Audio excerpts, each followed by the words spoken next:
नमस्कार जोहार, मेरा नाम है शुभम किशोर। आप देख रहे हैं लगातार। लगभग 17 महीनों से एचईसी कर्मियों को पैसा नहीं मिला है, वेतन उन्हें नहीं मिला है। लगभग 3500 कर्मी हैं और उनमें उनसे आश्रित हैं लगभग 1.5 लाख लोग, यानी 3500 परिवार आश्रित हैं एचईसी के वेतन पे। और 17 महीनों से वेतन नहीं मिला है और वो पूरी तरह से कर्ज में डूब गए हैं। नया वर्क ऑर्डर भी नहीं मिल रहा है एचईसी को। और एचईसी भारत का सबसे बड़ा औद्योगिक कॉम्प्लेक्स रह चुका है, औद्योगिक क्षेत्र है यहाँ पे। और इसरो से लेकर सारा जो रॉकेट लॉन्चर जो है यहाँ पे बनाया जाता था, लेकिन विगत कुछ दिनों से एचईसी की स्थिति सही नहीं है और वो अपने कर्मचारियों को वेतन नहीं दे पा रहा है। इसके चलते उन्होंने पोस्ट कार्ड अभियान, इससे पहले धरना, कैंडल मार्च भी किया है। इसी मामले पे आज हम बात करने आए हैं। यहाँ के कुछ कर्मी हैं, उनसे बात करते हैं, देखते हैं उनका क्या कहना है और आगे की क्या रणनीति रहेगी उनकी। जयशंकर हुआ। पिछले 17 महीने से पेमेंट नहीं मिला है जी। कैसे चल रहा है घर परिवार? जैसे तैसे चल रहा है, उधारी बाय उधार तुधार इधर उधर करके अपना घर आदमी कैसे जैसे तैसे घर चला रहा है। और इसमें चाहिए था कि मैनेजमेंट के साथ साथ सरकार को भी चाहिए था कि कुछ हेल्प करे, लेकिन ये थी केंद्र सरकार भी हम लोग को कोई हेल्प नहीं कर रही है। जैसे है कि बच्चे का फीस हुआ, ये हुआ वो हुआ, सब टोटल बच्चे का फीस हम लोग का ड्यू चल रहा है अभी तक। भारत का सबसे बड़ा औद्योगिक क्षेत्र माना जाता था पहले भी बीच में पेमेंट का इशू होता था, लेकिन पेमेंट हो जाता था जी। लेकिन अभी एकदम आपका 16-17 महीना से पेमेंट एकदम बिल्कुल ही ख़त्म है, बिल्कुल ही नहीं मिल रहा। कभी कभी होता है तो कभी 15 दिन का, कभी 1 महीना का दे दिया लोग, उसका फिर ठंडा अवस्था में घेराव करते हैं, जाते हैं, बात करते हैं, बोलता है लोग ठीक है देख रहे हैं, लेकिन फिर नतीजा आता है ज़ीरो। पेमेंट को लेकर आप लोग राष्ट्रपति प्रधानमंत्री से गुहार लगा रहे हैं जी। क्या क्या अभियान चला रहे हैं उसको लेकर? पोस्ट कार्ड अभियान है और भी हम लोग को लेटर वटर यूनियन की तरफ से हम लोग दे रहे हैं, लेकिन उसका नतीजा अभी तक कुछ नहीं मिला हम लोग को। लेटर में क्या लिखा गया है? कोई गुहार लगा है कि सर इसको चलाइए और कुछ पैकेज दीजिए। एचईसी चलाने की मांग की है, जब एचईसी चलेगा तभी पेमेंट मिलेगा जी। एचईसी चलाने के लिए तो मांग हो ही रहा है, लेकिन कोई सुने तब तो। इतना बड़ा स्मार्ट सिटी बन रहा है अगल बगल, पेमेंट नहीं मिल रहा है, उसमें क्या करना चाहिए?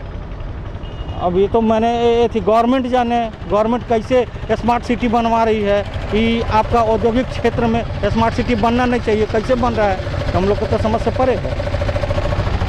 आपका नाम क्या हुआ? मेरा नाम रमाशंकर प्रसाद हुआ और एचईसी मजदूर संघ के जनरल सेक्रेटरी हुए।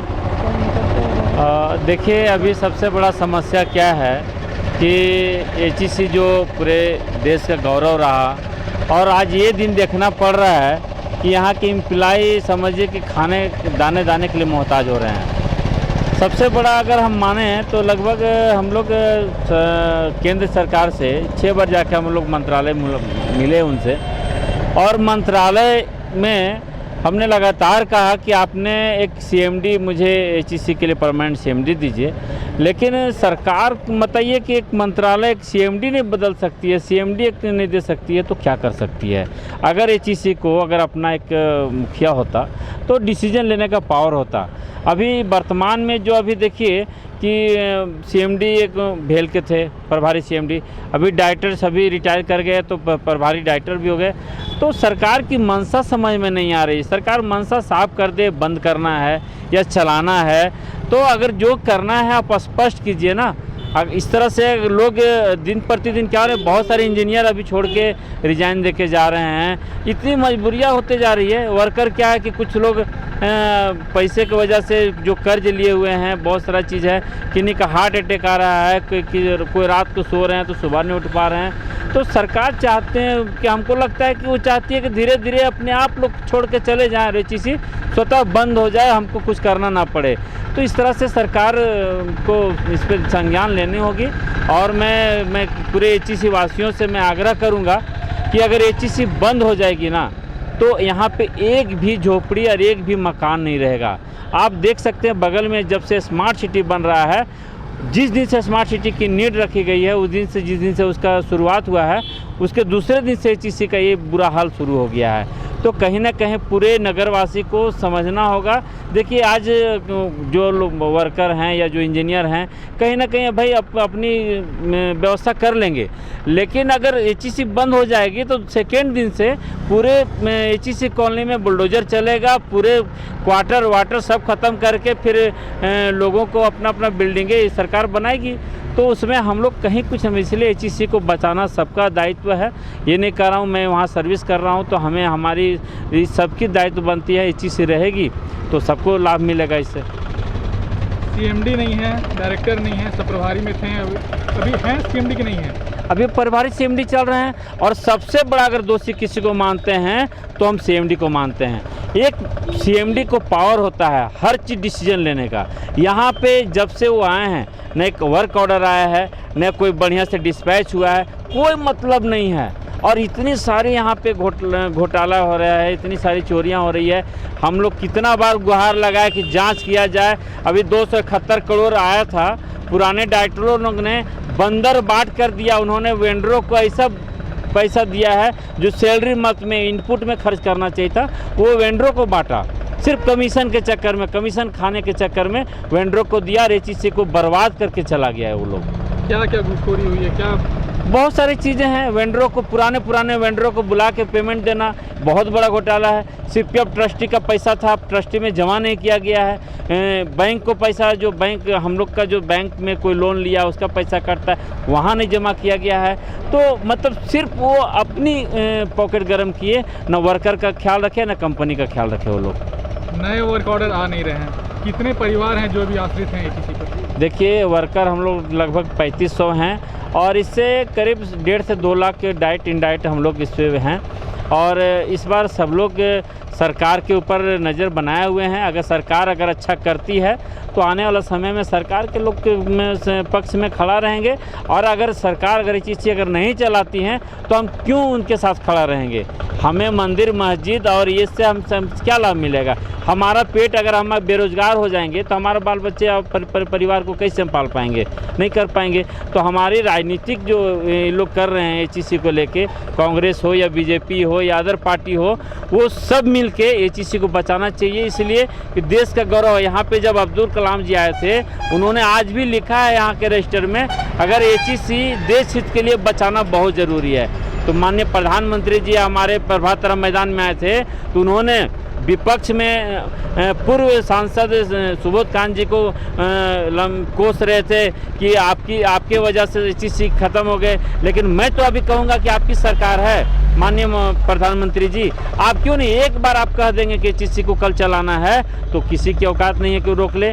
कल से एचईसी दौड़ने लगे, चलने लगेगा। लेकिन आपकी मनसा साफ नहीं है। एक बार मनसा साफ करके यहाँ पे बड़ा दिल दिखाना चाहिए भाजपा को और संघ परिवार को, ताकि हम लोग को यहाँ पे जितने भी एम्प्लॉय हैं, और एक बार अगर एचईसी बंद हो गया तो कितने लोग यहाँ पे फिर वैकेंसियाँ बंद हो जाएगी, कितने लोग का बेरोजगार हो जाएंगे इस क्षेत्र में। अनिल कुमार तिवारी। क्या दिक्कत है अभी आप लोगों को? बहुत दिक्कत है। पेमेंट कम से कम 17 महीना हो गया नहीं मिल रहा है। बच्चों को स्कूल का फीस नहीं दे पाता है, आदमी स्कूल से निकाल रहा है, खाने का कितना दिक्कत गिनाएगा। पिछले 17 महीने से इंजीनियरिंग सेक्शन में एचईसी में पेमेंट नहीं मिला है। नहीं मिला है। उसके अलावा बहुत सारा चीज़ है।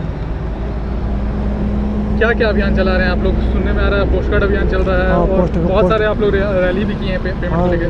रैली भी हुआ है, पोस्ट कार्ड भी अभियान चला, घेराव भी हुआ, लेकिन नतीजा कुछ नहीं निकला। किन्हीं आला अधिकारी से बात हुआ है? बात होता है लेकिन आश्वासन कुछ पेमेंट पे कोई कुछ नहीं बोलता है। कैसे घर चल रहा है अभी? 17 महीने से पेमेंट नहीं मिला है। कैसे चल रहा है? वो तो उधारी चल रहा है। अब उधारी चल रहा है। सारे एचईसी कर्मी हैं, सारे दुख दर्द समझ रहे हैं, यानी जो यहाँ पे सारा दुकान है वही है। हाँ। और क्या कहना चाहिए? और क्या, इसको तो सरकार को देखना चाहिए। हाँ, सुनील कुमार और एचईसी में कार्यरत हूँ, एफएपी में। एचईसी में वर्क ऑर्डर नहीं आ रहा है, सैलरी नहीं मिल रहा है। हाँ, कैसे गुजारा होगा? एचईसी में वर्क ऑर्डर नहीं मिल रहा है। यहाँ का जो डायरेक्टर हो निकम्मा है, जो सीएमडी का प्रभारी जिनको दिया गया नलिन सिंघल 2018 से वो लगातार बने हैं, लेकिन वो 3 बार आए हैं और जिस दिन आए उस दिन भाग गए हैं। वो चाहते नहीं कारखाना चले, क्योंकि यहाँ केंद्र सरकार भी जो है ये चाहती है कि कारखाना ना चले। और राज्य सरकार भी चाहती है कारखाना बंद हो जाए तो ज़मीन का मालिक हम बन जाए। तो ये मूलतः जो है कारखाने को ऐसा स्थिति लाने का मूल कारण है यहाँ का ज़मीन को लूटना। केंद्र सरकार चाहती है कि ज़मीन को बेच करके हम खा जाएं और राज्य सरकार चाहती है कारखाना बंद हो जाए तो ज़मीन का मालिक हम बन जाएं। और यहाँ का जो सांसद लोकल सांसद हैं वो भी किसी भी काम का नहीं है और केंद्र सरकार का मंशा खराब है और हम लोग का स्थिति काफ़ी ख़राब हो गया है। हमारे बच्चे का विद्यालय से नाम काट दिया गया है, हमारी स्थिति काफ़ी ख़राब है। आपका नाम? मेरा नाम ऋषिकेश कुमार है। और आप लोग प्रधानमंत्री राष्ट्रपति जी से गुहार लगा रहे हैं, यहाँ के सांसद वगैरह कुछ किए हैं कि नहीं किए हैं? सांसद से भी हम लोग बहुत बार गुहार लगाए हैं, लेकिन देख रहे हैं कि उधर से कोई कदम मतलब सटीक नहीं हो पा रहा है। इसीलिए हम लोग थक हार कर एक्चुअली हम लोग राष्ट्रपति और प्रधानमंत्री को लेटर लिख रहे हैं पोस्ट कार्ड के माध्यम से, ताकि उससे भी कम से कम कुछ सुना जाए हम लोग का बात। ये उम्मीद पे हम लोग लेटर लिख रहे हैं। पोस्ट कार्ड में देखा गया है सभी भाषाओं में लिखे हैं, जरूर। अंग्रेजी में, यहाँ हिंदी में, उर्दू में। तो केंद्रीय PSU है ना, यहाँ सभी भाषा वाले लोग रहते हैं और सब अपने अपने लैंग्वेज में लिखे हैं। नहीं तो उसमें आप लोग एकता दर्शाने की कोशिश कर रहे हैं। जरूर, ये PSU है तो इसमें हर जगह के लोग हैं, हर भाषा के लोग हैं, नौकरी करते हैं, रोजी रोटी के लिए आए हुए हैं एक जगह पे, तो अपने अपने भाषा में लिखे हैं, गुहार लगाए हैं। कितनी परेशानी हो रही है? परेशानी बहुत है, परेशानी सब कोई कर्ज में डूब चुका है एक्चुअली अब, और जीवन यापन बहुत मुश्किल हो चुका है, सर्वाइवल मुश्किल हो गया है। हर एक एम्प्लॉय अभी करा रहा है एक्चुअली। यही है। आगे की रणनीति क्या होगी आप लोगों की? अभी जैसे अभी पोस्ट कार्ड वाला चल रहा है, अभियान चल रहा है, इससे पहले आप लोग धरना दिया है। यदि केंद्र सरकार नहीं बात मानती है, नहीं करती है, तो हम लोग उसका काला झंडा दिखाएंगे, उसके कार्यालय का घेराव करेंगे, भाजपा कार्यालय को, और संसद का घेराव करेंगे, यहाँ का मुख्यमंत्री के पास जाएंगे, उनसे प्रार्थना करेंगे कि HEC चलाएं, अन्यथा सभी चाहे राज्यपाल के पास भी हम लोग प्रदर्शन करेंगे और भूख हड़ताल पे हम लोग बैठ जाएंगे। देखिए, अगर हम जितना प्रयास किए हैं, अगर अंतर्गतवा अगर दिखेगा कि नहीं, सभी अगर हाथ खड़ा कर दिया सरकार, यहाँ के हमारे माननीय सांसद महोदय जी का भी मैं आभार रहता हूँ, इसलिए कि हर समय खड़ा जरूर रहते हैं, लेकिन अभी तक कुछ उस तरह का दिख नहीं रहा है। और मैं उनसे पुनः आग्रह करूंगा कि अगर वो चाहेंगे, अगर पूरी मन तन से अगर चाहेंगे और माननीय प्रधानमंत्री जी से समय लेके अगर वो आग्रह करेंगे, तो हमको लगता है कि माननीय प्रधानमंत्री जी HEC के प्रति पॉजिटिव रवैया अपनाएंगे। और अगर ये सब चीज़ अगर अंतिम में नहीं होगा तो देखिए, अब 2024 आ रही है, फिर हम लोग पूरे प्रदेश में इसका हम लोग करेंगे। अभी तो पिछले बार उन लोग की तो अपना सरकार नहीं बना पाए हैं, अगर इस तरह रवैया रहा तो अगले बार भी हम लोग इसका विरोध करेंगे हम लोग। तो अगले बार भी विरोध की पूरी तैयारी है? अगला इलेक्शन आ रहा है और इलेक्शन में विरोध की तैयारी है, एकदम तैयारी रहेगी। किन्हें सपोर्ट करेंगे फिर, जब अभी सरकार सेंट्रल में BJP, स्टेट में कांग्रेस? ये तो सर समय आने पर बताया जाएगा किन्हें सपोर्ट करेंगे।